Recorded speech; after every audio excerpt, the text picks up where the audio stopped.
In this video, I'll guide you through how to edit your Ionos website using the built-in website editor. Whether you just want to tweak some text, change an image, or completely refresh your pages, the process always starts the same way. So let's walk through it together, step by step. First, you'll need to sign into your Ionos account. Open your web browser and go to the Ionos login page. Enter your account credentials carefully, and once you're logged in, you'll land on your main account dashboard. This is the central place where you manage everything related to your Ionos services, including domains, email, hosting, and of course, your website. From the dashboard, look toward the top or side navigation for the menu option. Click on Menu, and a list of different areas you can manage will appear. Here you want to choose Websites and Stores. This section brings together all the website projects and online stores linked to your account, making it easy to find the site you want to work on. Once you're in the Websites and Stores area, you'll see tiles or cards for each of your website projects. Each tile usually shows the name of the project and some quick information. Find the tile for the website you want to edit. When you've located the correct project, click on Manage Website on that tile.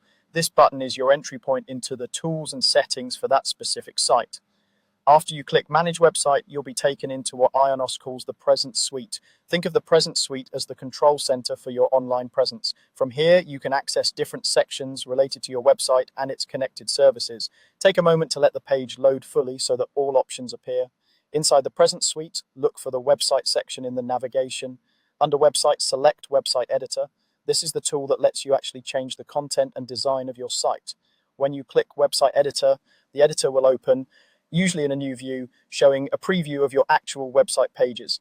Give the editor a moment to load, especially if your site has a lot of content or images. Once it's open, you should see your website laid out visually, along with editing tools and options. At this point, you've successfully reached the place where you can edit your Ionos website.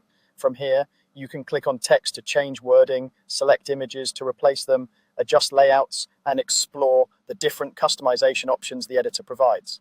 While those specific design changes aren't covered in this walkthrough, remember a couple of useful tips. Save your work regularly as you edit, and when possible, use the preview function to see how your changes will look on both desktop and mobile devices before publishing. When you're done making your changes, look for the option to publish or update your site so that your edits go live. If you're not ready to publish yet, you can simply close the editor and come back later. Your draft changes will usually be saved within the editor until you're ready. So to recap the flow in simple terms, log into your Ionos account, open the menu, choose Websites and Stores, click Manage Website on the correct project, go into the Presence Suite, and then select Website under Website Editor. Once you're there, you're ready to start editing your Ionos website with confidence.